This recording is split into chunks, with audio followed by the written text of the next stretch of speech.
Good morning, good day. Good day in the morning, as my mom used to say, my southern mom. It's not even morning anymore, it's the middle of the day. But hello, I'm Jessica Lewis, and I am the founder of a company called Sculpt Your Life.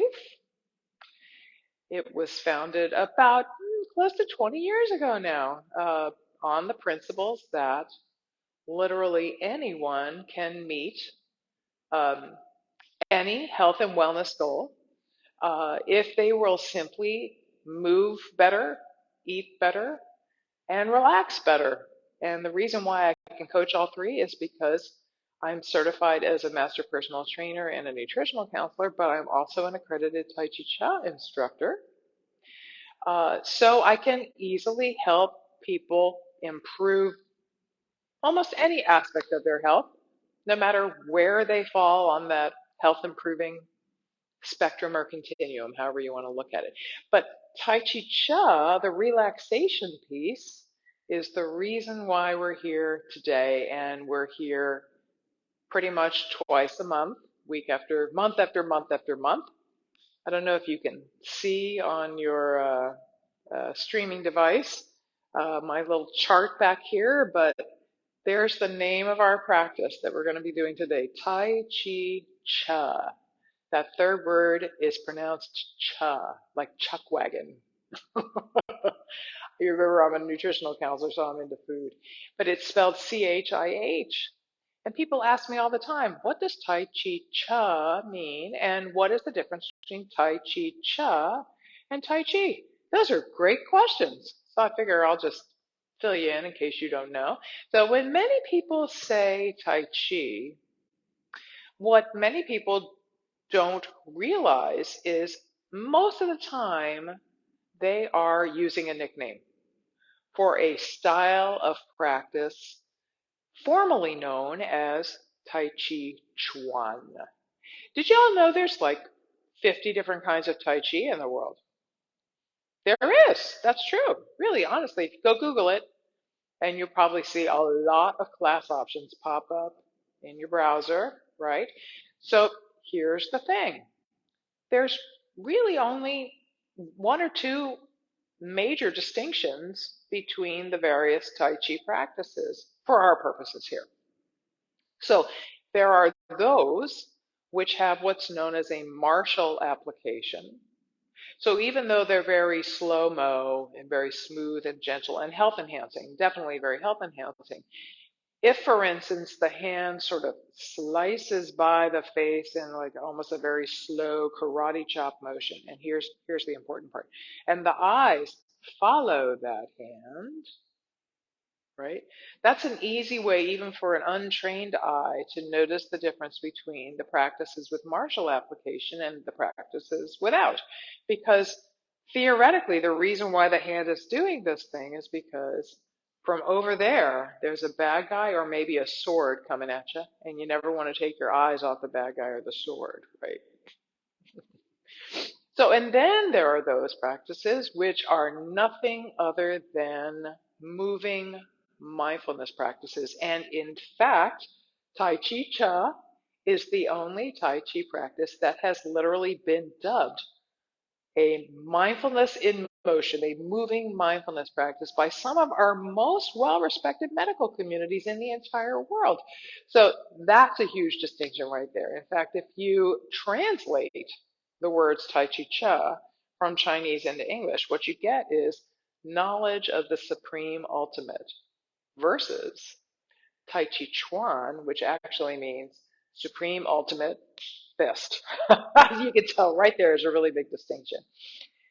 The other sort of easy ways for an untrained eye to spot the difference between Tai Chi Chih and most other Tai Chi practices is there's only 20 movements here. A lot of Tai Chi practices have a lot more than 20 moves. And here's the big thing.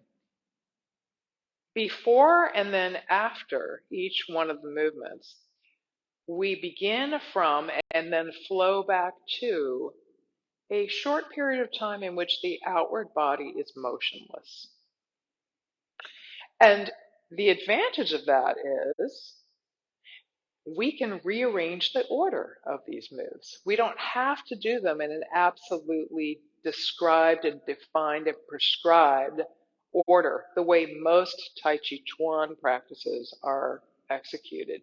And that often makes this practice easier and probably more fun to learn because you don't have to spend sometimes years memorizing this big, long, choreographed routine, right? You can mix and match the movements that you like best, or maybe just the ones you can remember best in any order, and call it good. The research on Tai Chi Chuan is actually quite profound. There's a huge quantity of research on Tai Chi in general. And because Tai Chi in some ways is almost like an umbrella term, any good study that you can find on Tai Chi will generally apply to Tai Chi Chih, but Tai Chi Chih has its own set of really high quality evidence-based research that's been performed on it specifically.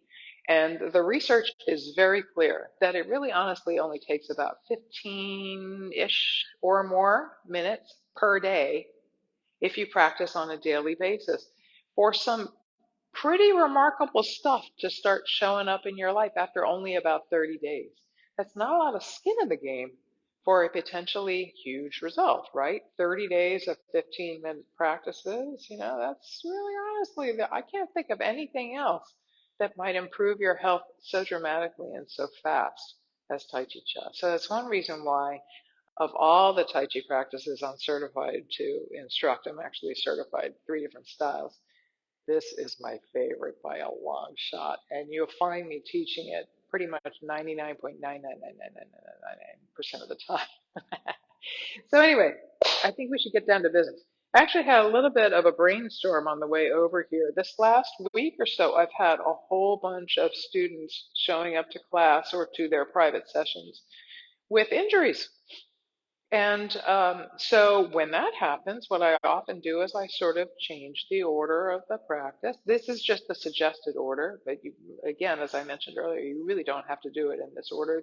I almost think of the 20 moves as like colors on a paint palette, and you can create a beautiful new picture every single time you sit down to do a painting. So I thought it would be fun to play around with really exploring the ways the body can move in Tai Chi Chih in order to heal injuries or to act as a protective factor against injuries. And explore that in both seated and standing and maybe even uh, visualized ways of doing the practice. Again, the research is profound that Tai Chi Chih is potentially the most adaptive style of Tai Chi ever. And even if you can only do it intentionally, that is, mentally in your mind, visualizing yourself doing the movements, you can still expect health improvements to show up in your life with only about 15 or more minutes of daily practice for about 30 days. It's really amazing. So before we get going, though, let's do just a few minutes of good old-fashioned mindfulness. I like to begin and end my classes in this way, always, really, because, we all have really busy lives. Um, Even I kind of race around from place to place, from class to class. I teach, and job to job.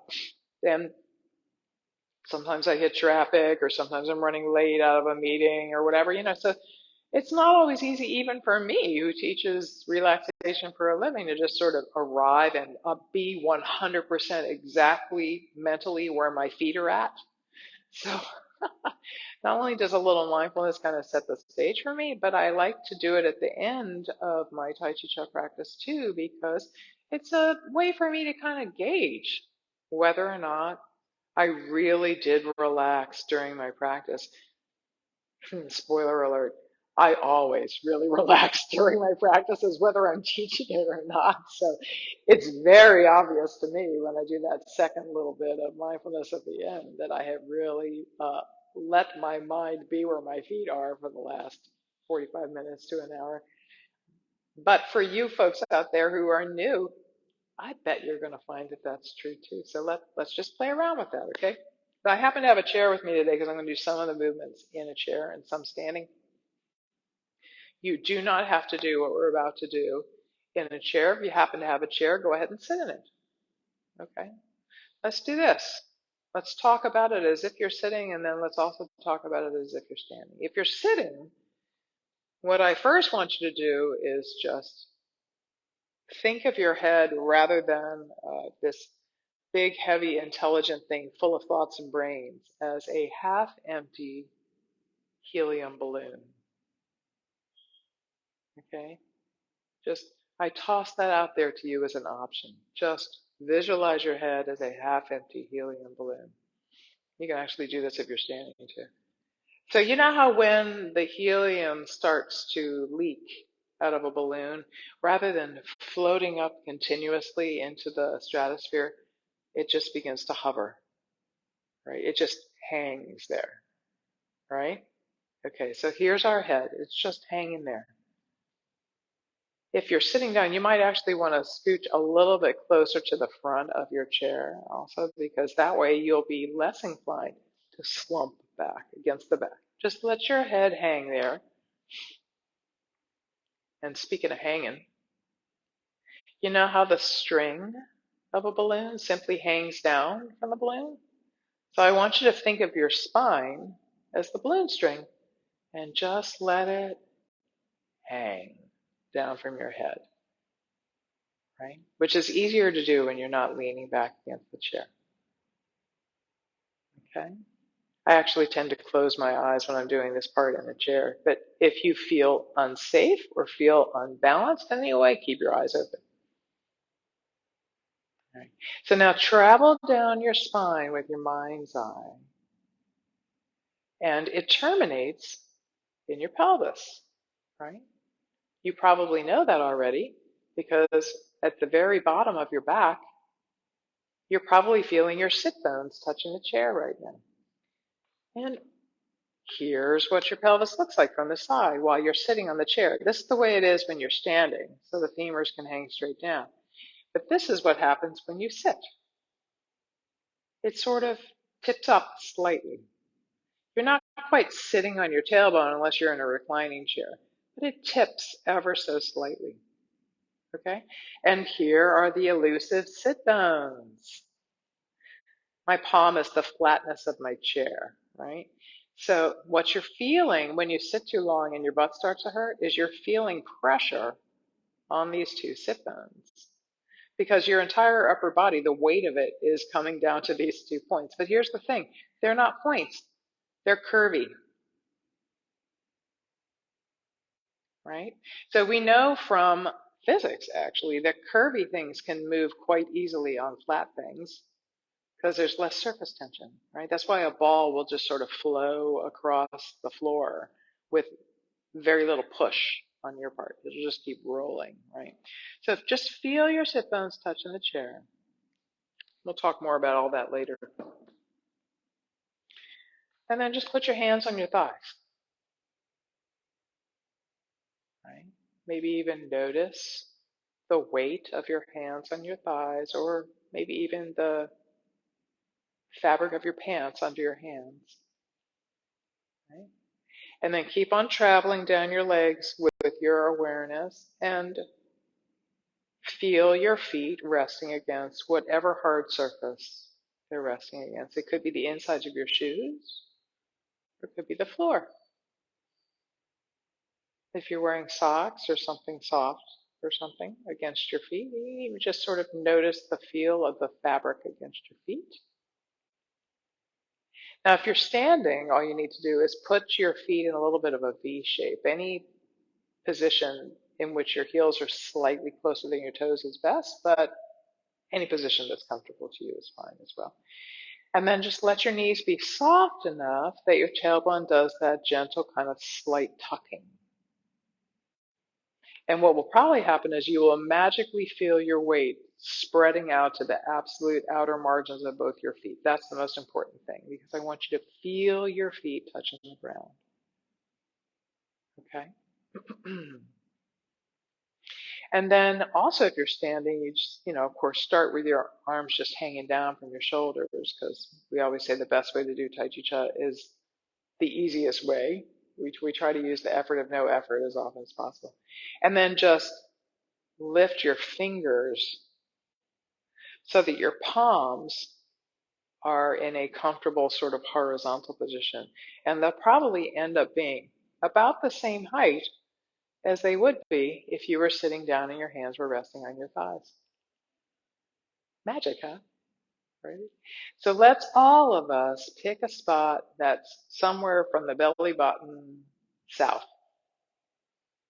in our own bodies, in our own unique inner landscapes. What I want you to do is focus your attention on this spot of your choice while I, as the Buddhists would say, call the bell. That is a fancy way of saying I'm going to ring it. And your whole job, until I call you back with another bell, is to simply notice any or all aspects of this spot you have chosen to observe mentally as best you can. Now, not if, but when your mind wanders, because that's what human minds do. By the way, there's nothing in the world wrong with you or with that. That's just what human minds do. And all you need to do is just thank your mind for sharing and invite it back to the spot that you would prefer it would attend to. Okay, so here we go. Let's go. Let's begin.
Welcome back in case you went anywhere.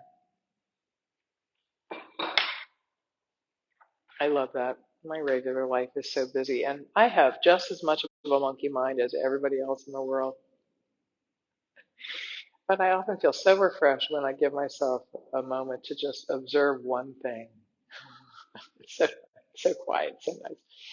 Okay, so actually, as I mentioned earlier today, a lot of my students have been showing up in the last couple of weeks with injuries, particularly in their low back and knees.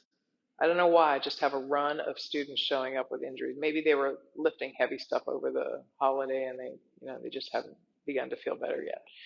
So let's kind of drill down into the ways the body moves most easily, because the best way to do Tai Chi Cha is with the effort of no effort, while doing some of the movements that most people would think of are kind of low back or knee intense. If they have injuries, they might think, oh my gosh, I can't do that side to side motion. That's going to bother my low back or my knee. Oh, yes, you can. You can easily do them, either seated or standing, depending on which methodology you prefer. Or if neither one of those work, then just do it in your head. It's still going to be good. All right, so let's just begin with our bodies resting, right? And let's dive right into one of the most loved side to side movements. Let's do carry the ball to the side. So the trick with doing any of the side to side movements um, and not tweaking your low back or your knees is to let your entire upper body rotate almost like one column rather than twisting at the waist like you're wringing a washcloth. Okay, so let's just practice that side to side upper body rotation. It really occurs from the sit bones all the way up to the collarbones, because the head usually stays straight when you rotate the entire upper body. We don't need to follow the hands, right? This is not a martial practice.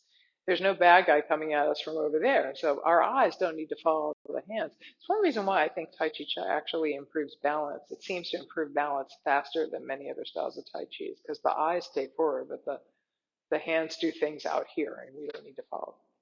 All right, so let's just sit in our chairs. Here we are with the head just acting like that. Half empty helium balloon is just hovering. The spine's just hanging down from it. And now what I want you to do is, in your mind's eye, I want you to turn the entire upper body to your left with your eyes remaining forward. Let's go ahead and do that together. Good. Now let's go ahead and turn the entire upper body to your right while the eyes remain forward. You remember that old movie Monsters, Inc. that had the little character named Mike? He was like a ball with one eye in the middle of it. So think of your belly button, think of your belly as a little monster named Mike, and the belly button is his eye, right? Now let Mike's eye flow to your left, and let Mike's eye flow to your right, and back to your left, and back to your right. I love that analogy because not just Tai Chi Chih, but every ancient culture seems to think that we have this really smart, really brave, energetic heart somewhere in our midsection. In Tai Chi Chih speak, we call it the Dantian, right? And, even medicine talks about the health of the gut. In the last 10 years or so, that's become a big deal. But we always say, I have a strong gut feeling. And when we're kids, we follow our gut feelings, but as adults, we start to talk ourselves out of them. So I like to think of the belly button as sort of the eye of your gut feelings, of your dantian, right? So I'm letting it flow to the left and flow to the right. And what's happening is a very holistic and integrated whole body movement is occurring when that happens. So when my dantian eyeball kind of flows to the right, what I notice is my left knee very naturally slides a little forward and my right knee very naturally slides a little back. And same with my shoulders. My left shoulder naturally slides forward and my right shoulder naturally slides back. Let's go the other way and see if the same thing occurs on the other side. Yeah, good. So I'm going to mirror you since I'm facing you. So I'm going to put up the hand on the same side of the body as the backward shoulder. It may look like my right hand, but in fact it's my left. Like I'm going to wave at you. And then I'm going to cover that hand with the other hand. So here we go. Now what we're going to do is as my dantian eyeball flows to what looks like your left, it's going to pull these hands along for the ride. And here we go. And as I flow back again, the hands are going to move in a circle. I could just go like this if I wanted to. But again, we know from physics that it's easier for the hands to keep moving in the direction they're already moving, in a circle, in other words, than to stop and turn around and change directions. Let's just all do this together 9 times. Normally we would do 3 and then we would pause and then we would do 3 and pause and 3 and pause. But let's feel this easy and holistic, integrated whole body movement pattern in our own bodies 9 times, because that's a great way to get a muscle memory for all this. I think this is 8. And I think this is 9. So when we come up to the top, we're just going to let the hands float back to rest. Now the reason why we rest in between parts of the movements or in between movements is because when you're actively moving in Tai Chi Chih, you're activating and circulating the energy that naturally occurs in your body, the Qi, very effectively and very copiously. And then when you come to rest for a moment, outwardly. All that energy you just kicked up settles down in the marrow of your bones, actually, which is the cradle of your immune system. Think about that. And I don't think it's any coincidence that Tai Chi Chih practitioners tend to get very dense bones because that's where all the chi goes when you stop moving. So that's really an important aspect of this practice and why it's really not just fun, easy, but great that we come to outward motionlessness for just a few minutes in between the moves. So let's go back the other way now. We're going to do it in the more traditional fashion, carry the ball to the side, 3 rotations and a rest, 3 rotations and a rest, 3 rotations and a rest. And then I'm going to do it standing. Okay? So here we go. I'm going to let my Dantian eyeball flow to what looks like your left now. And up goes the hand that's attached to the back shoulder here, and the other hand covers it. Good. And as the belly button eye flows to your right, here come the hands. Nice. Let's do 3 rotations here. Second. Here's the third. And then just flow back to rest for a moment. And then begin again. So what I really want you to notice is how the whole body is working very softly, easily, and gently here. But the low back is not being twisted or torqued.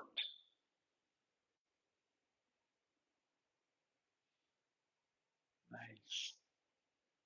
Now, if you somehow feel as if your low back is being twisted or torqued, even if you're allowing your whole body to do this work, just do it mentally.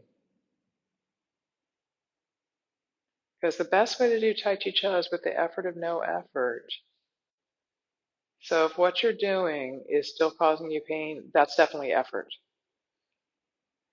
Let's just feel our bodies resting for a moment. And then we can move on.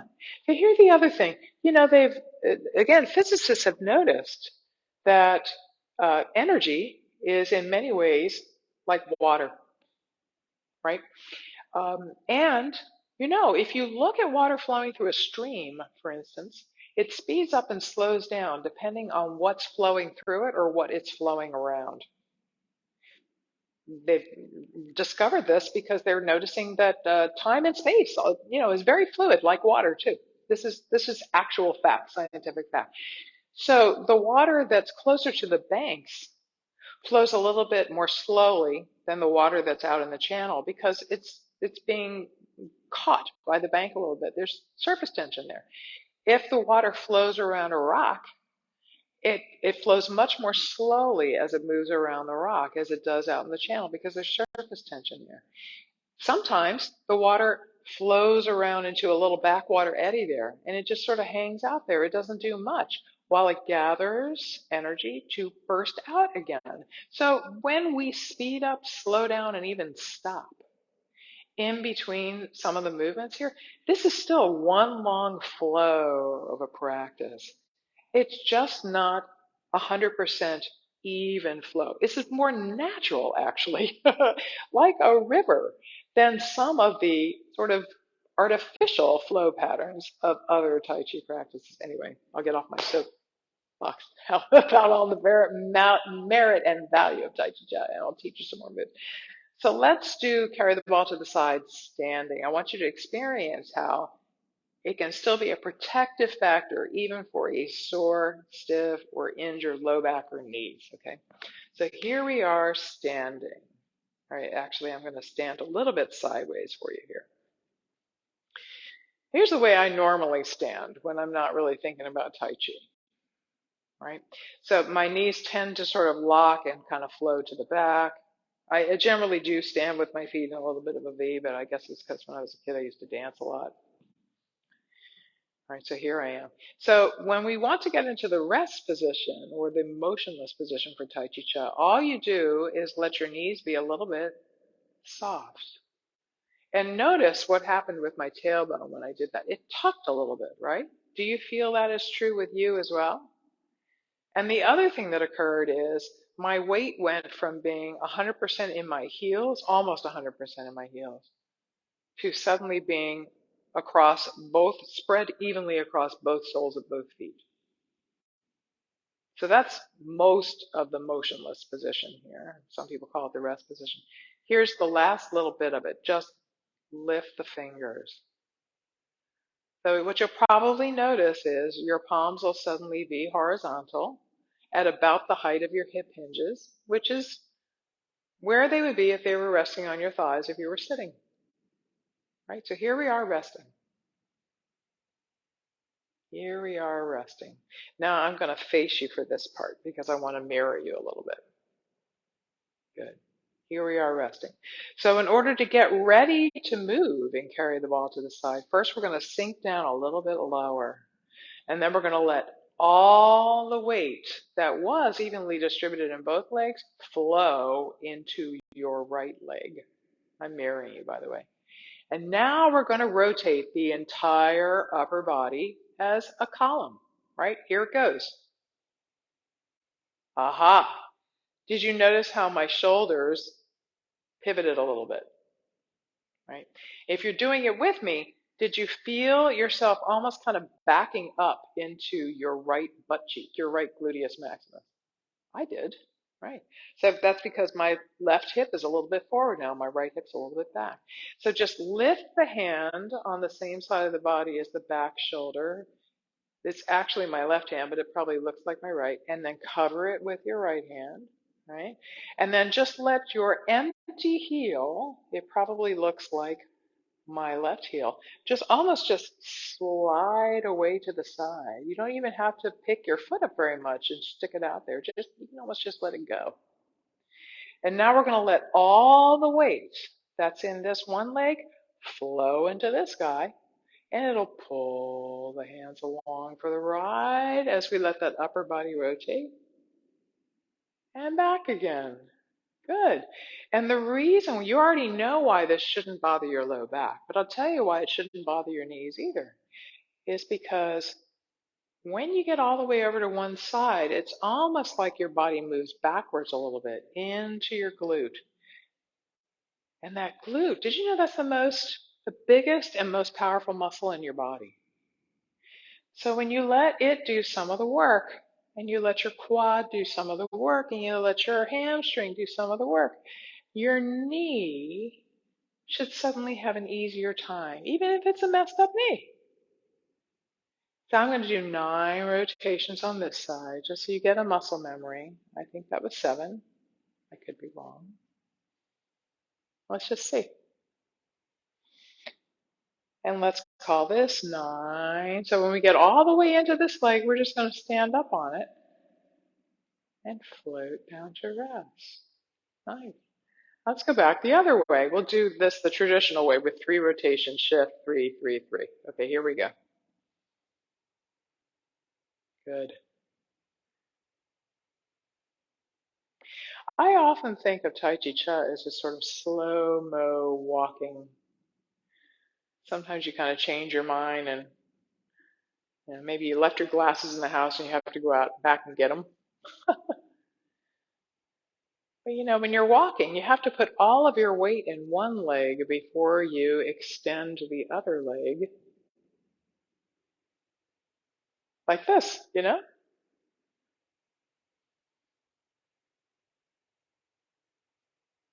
Nice.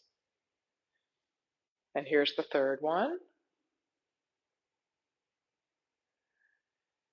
But I kind of think of the pauses in between the moves as sort of extra slow little moments in which you put all of your weight into one leg before you extend the other. Good. And we're going to land on both feet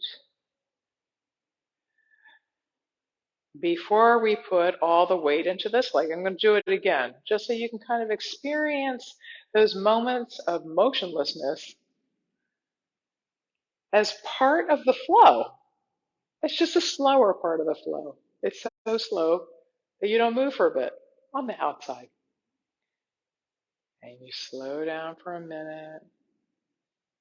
It's like the water flows into a little backwater eddy and gathers up some energy in order to move forward, and then it does. You feel it? Yeah. And Tai Chi Cha is actually closer to a Qigong practice than a Tai Chi Chuan practice. And for any of you who might know a little bit about Qigong, you know that there's all different kinds of Qigong. There's moving Qigong and there's not moving Qigong, and there's breath work involved with Qigong. Good. I'm going to do the third one here.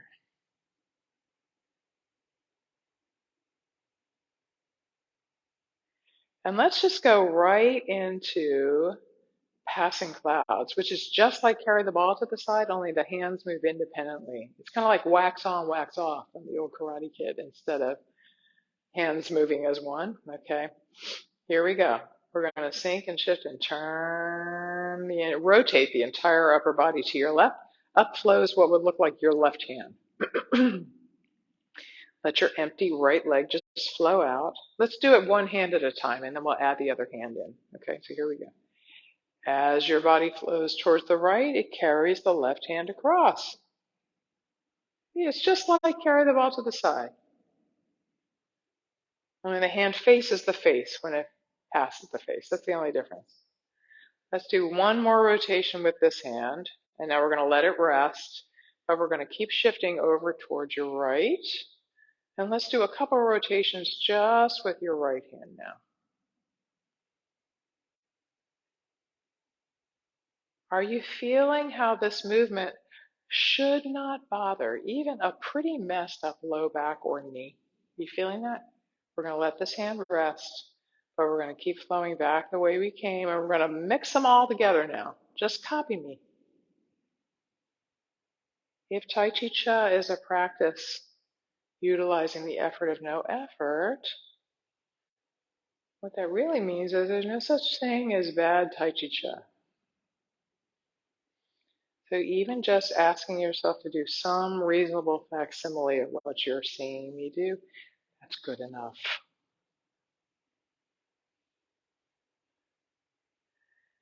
Tai Chi Cha doesn't have police. I make mistakes all the time, and no one's ever taken me away in iron ankle cuffs or anything. Nice.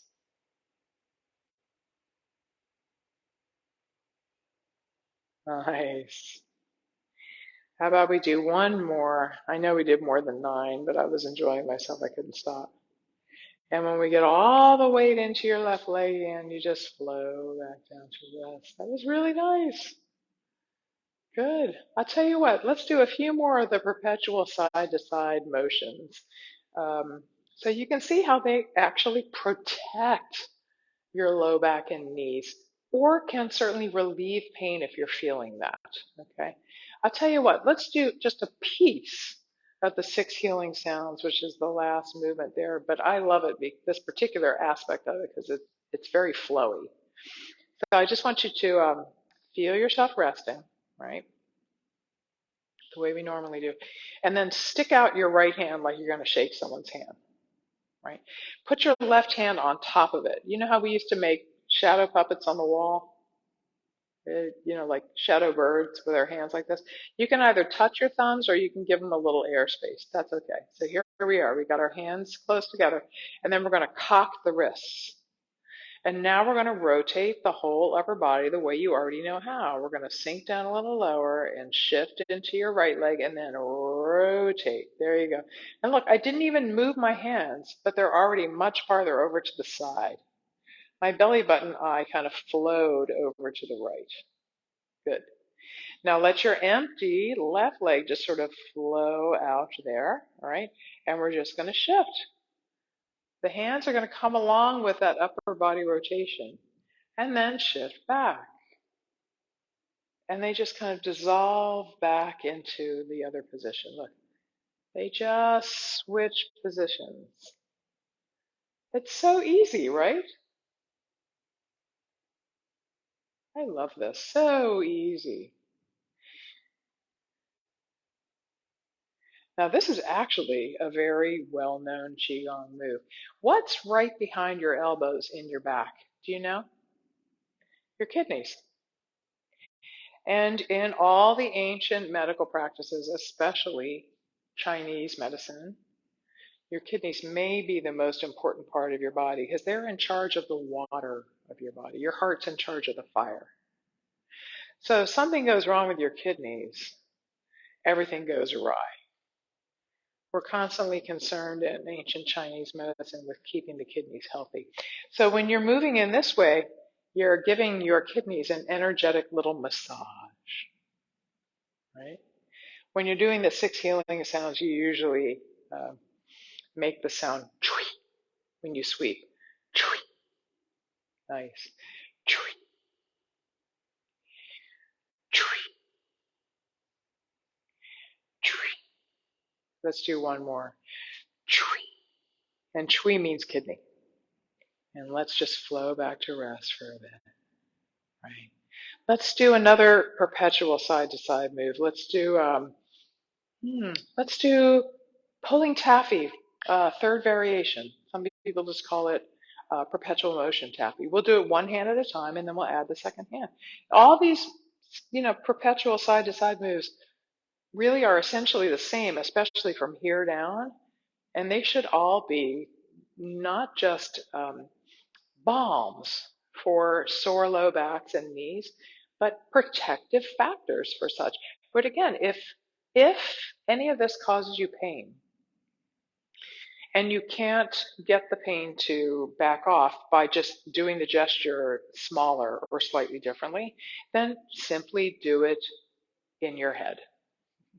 Okay, so here we go. We're going to do perpetual motion taffy one hand at a time.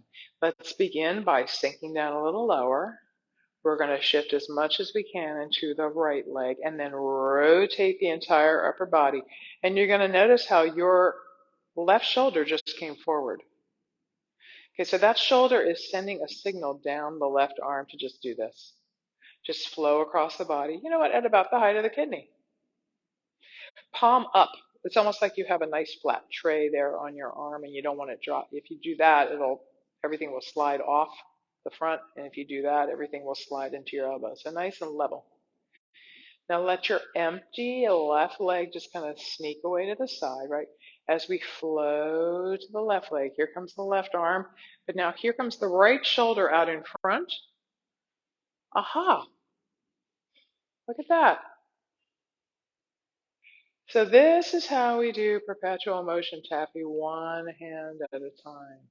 And the only difference between it and other perpetual side-to-side motions is at the very end of the movement on either side, you let your belly button eye flow just a tiny bit farther. And it actually peels this trailing heel off the ground for a moment. So that trailing heel kind of levitates just a little bit for just a moment, and then you head right back that direction. Let's do a couple more like this, and we're going to add the second hand.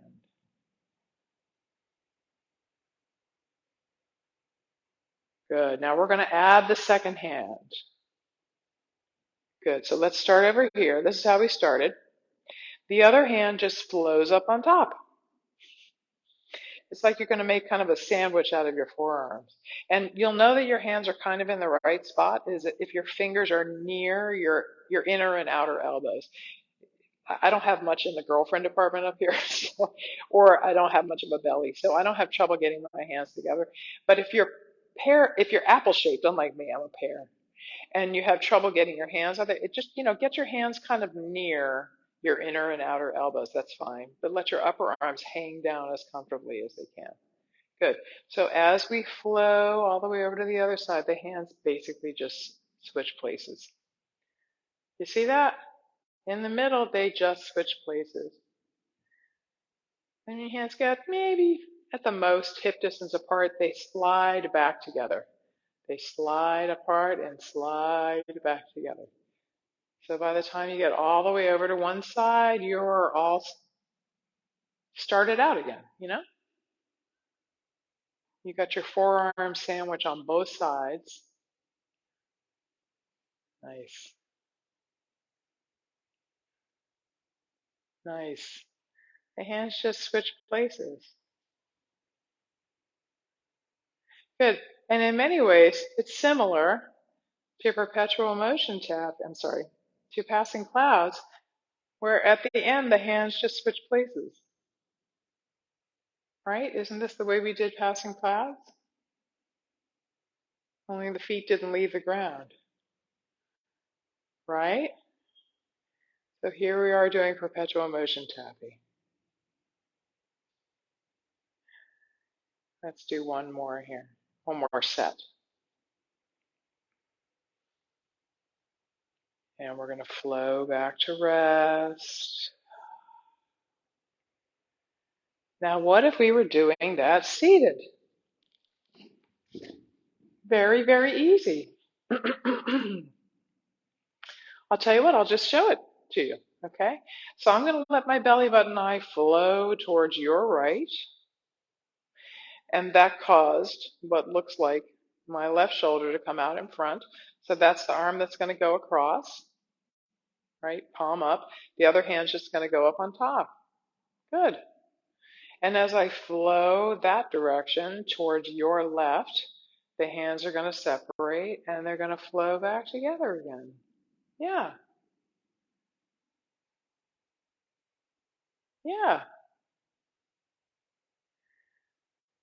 So really the biggest distinction between doing all the moves standing versus doing them seated, really truly, I'm a master personal trainer, so I know a lot about anatomy, is the movements just get a little bit smaller when you're doing them in the chair. That's all. Same movement pattern, very little differences. They just get smaller. Let's do one more set like this. And then we're going to flow back to rest. Nice. And let's do passing clouds while we're seated, okay? This movement begins with a rotation to your left. We don't know why. Well, we also don't know why the human hand has 5 fingers, but it just does, right? So here we go. The hand goes up, right? And as we begin to flow towards your right, the hand comes across. And as we begin to flow back to your left, here comes your right hand. Yeah. And at the end, the hands just switch. What's on the bottom comes across the top, and what was on the top comes across the bottom, right? It's not much different from carry the ball to the side. What was on the top flows down to the bottom. It's just that the hands are moving independently. I might have lost you there. It was getting a little tricky. Let's do a couple more sets so you can get back into the flow. And then I want to show you a couple of forward-backward movements, both seated and standing. And let's rest a moment. Let all that energy you just kicked up just kind of settle down in your bones. Nice. Let's do one of the forward-backward moves. In this front half of the practice, 9 of the 10 of them are forward and backward moves, and they're so easy, so easy. Let's do bass drum. It's probably everybody's favorite forward backward move. It's so easy. We usually do the forward backward moves 9 times with one foot out in front and then 9 times with the other foot out in front. So let's go ahead and do it that way. All right. So all you're going to do is place what would be your left foot ever so slightly further out. Okay. Then remember your sit bones are curvy. We talked about that. So just let them roll slightly backwards. You know when you're sitting on an exercise ball, you almost can't help but roll. It's actually harder to not roll than it is to roll. So just let yourself just sort of roll backwards that easily. Okay.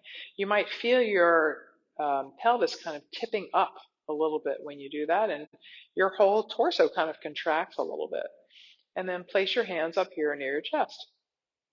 And then let your pelvis just kind of roll forward slightly. And you might feel your whole torso expand a little bit and roll back and feeling it contract a little bit. Now, this expansion contraction principle is one of the reasons why Tai Chi makes you well. Actually, Tai Chi Chih especially, but Tai Chi in general, is because everything in the universe is constantly in flux between expansion and contraction. The expansion and contraction principle is sort of a governing principle of the universe. So when we're letting the body flow in the same easy ways that everything works best in the universe, it tends to come to stasis. It tends to sink back into the path of least resistance, which generally is health. The human body likes to be healthy, and it can be healthy pretty easily if we don't interfere with it too much with crappy food and stress and poor sleep, etc. Let's do one more. And let the body flow back to rest. Let's do the other side. We're just going to place what would be your right foot a little bit forward. And we're going to let our fingers kind of trail around the outside edge of the bass drum, which has become magically strapped to your shoulders. Only when you're sitting, the movements are a little bit smaller, so it's a little bit closer in size to a bass tambourine than a bass drum.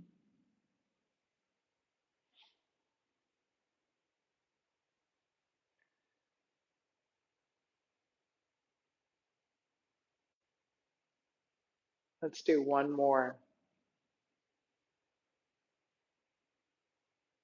And flow back to rest. I know I only did 6 on that side. Let's do them standing. Let's do the same movement standing. You're going to see how easy it is. In fact, I'll turn a little sideways. Here we are resting. We're going to sink down a little bit lower. I'm going to shift all my weight into my right leg. When I turn sideways, I generally don't mirror. And when all of my weight is in my right leg, my left leg is so empty, I can just extend the knee, and the heel will just land wherever it wants to land based on my leg length, my height, my flexibility, how low I sank. It's very, very easy. And look how my upper body is still just as upright as if I were sitting in the chair. You know, I always think of my head as that half-empty helium balloon and the spine's just hanging down. And then here the hands go up to the back of the drum, which, you know, is now suddenly about the size of a high school marching band bass drum strapped to the chest. And as we flow forward, the fingers just trail around the outside edge of the drum.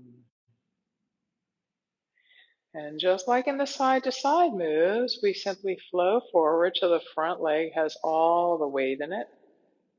And back to you're exactly where you started.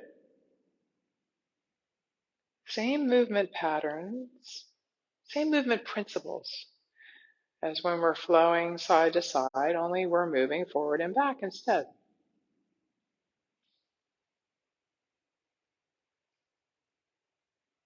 I'm going to do one more on this side. I think this was 9. And when all of my weight is back in the back leg, I'm just going to stand up on it and feel my body resting for a moment. And then flow into the other side. It's all part of the same flow. And up go the hands to the back of the drum, and here we go. Nice. The fluid dynamics engineers would call this laminar flow, if you really want to get precise. Laminar flow isn't steady. Sometimes it speeds up, sometimes it slows down. But it's still flow, right?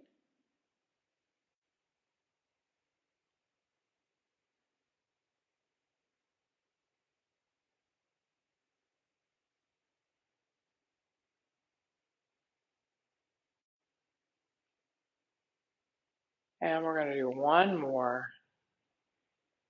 The pelvis is still doing that expansion contraction thing, only bigger when you're standing up. It's more pronounced. Here we are resting. Nice. And I'll tell you what, let's do one more move. Actually, we usually do the next move at the very beginning of the practice. It's considered a warm-up move for the whole practice. But I love it so much, I like to do it any old time. So let's do it seated, because many people say that it's way, way easier to do seated, especially if they have no awareness of Tai Chi Chih. Let's just do it together. So feel your body resting in the chair. Just let yourself roll slightly back on those sit bones. You can almost feel your backward weight shift pulling your hands off your thighs, right? And just let the hands hang down, palm forward, because that's the direction they're going to flow. And as you roll forward, the hands are going to come along for the ride. As you roll back, you know, we always say to do Tai Chi Chih with the effort of no effort, if possible. So I always think of rocking motion in particular as sort of like, you know, when you're sitting on your grandma's front porch glider, you almost can't help but glide forward and back. It takes the effort of no effort to get a pretty good glide going, right?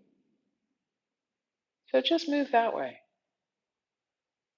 It's certainly not as effortful as getting a swing going from a motionless position, but in many ways it's the same feeling. Just do it like you're sitting on grandma's glider.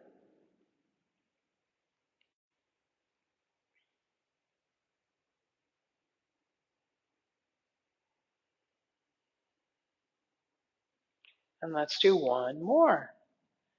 And we're going to flow back to rest. So while we're in this position, or if you're standing, I want you to go ahead and pick a spot to observe with your awareness, with your mind's eye. Once again, you can even pick the same spot as you did at the beginning of the practice if you like. That might be the best way for you to really test how relaxed you have become during your Tai Chi Chih practice. So let's all pick a spot.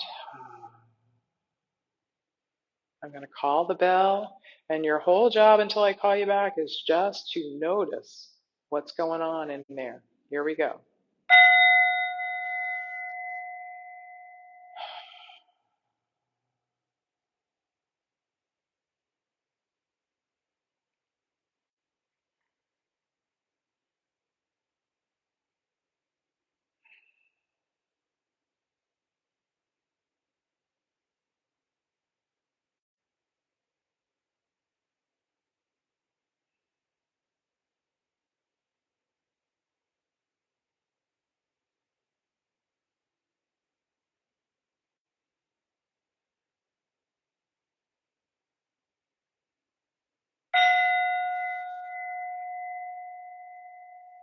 What did you find?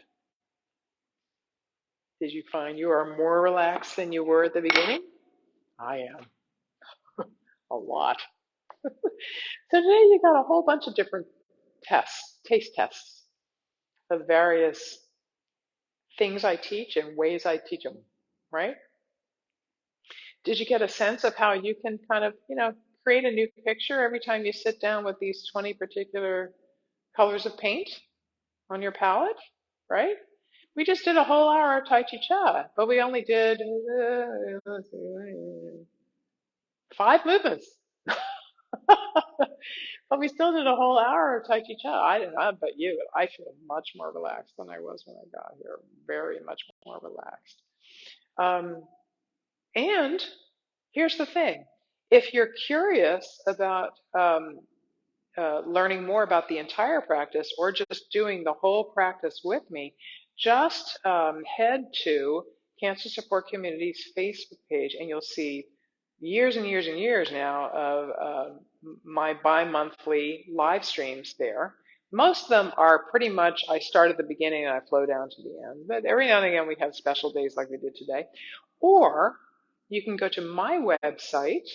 By the way, you can find me very easily if you just Google Jessica Lewis, Sculpt Your Life, spell it any darn way you want. But if you're looking for my website in particular, specifically by name, I did mess with the spelling of the site a little bit 20 years ago when I went to get the domain because the spelling I wanted was already taken. So here's how I spell it. www.sculpt, spelled SCULPT, just like you'd expect. Then the next part is life.com, rather than sculpt your life the way you'd normally spell it. But again, just Google me and you'll find me. When you get there, what you can do is just hit the contact button in the upper right hand corner. You'll immediately slide down to the bottom of whatever page you happen to be standing on or sitting on. And then you can go to all of my social media networks, including my YouTube channel. Or no matter where you're at on the site, there's a bunch of tabs across the top. Just click the videos page and you'll go right to the page where I have all the Tai Chi Chih moves broken down into chapters. If you want to learn more about each one of them in a more exploded way like we did today, you can easily just learn the ones you want to learn. Or about halfway down that page, there's a button for my complete standing practice and my complete seated practice. And by the way, both of them are silent. There's less of me yapping in your ear, which can sometimes be annoying, I know. I'm an over talker for sure. And just tell yourself that you're going to do some sort of reasonable facsimile of what you see me doing. Just copy what you see and all will be well. As I said earlier today, there's no such thing as bad Tai Chi Chih. It's all good actually, and it just keeps getting gooder. So again, I'm Jessica Lewis. The name of my company is Sculpt Your Life. I'm here about twice a month, usually on second and fourth Wednesdays at noon. Every now and again, we make a change because of a scheduling constraint or whatever. So if you liked today, tune back in 2 more weeks, and I hope to see you here. Oh, also, if you're a cancer survivor or a cancer survivor caregiver and you'd like to be here live, feel free. Just reach out to Erica Narducci, who is my supervisor here at the Cancer Support Community, and she will help you be here live. I often have live people in the room with me. Right alongside all of you lovely live stream people. So I hope you have a really good rest of your day and a good couple of weeks, and I'll see you soon, okay?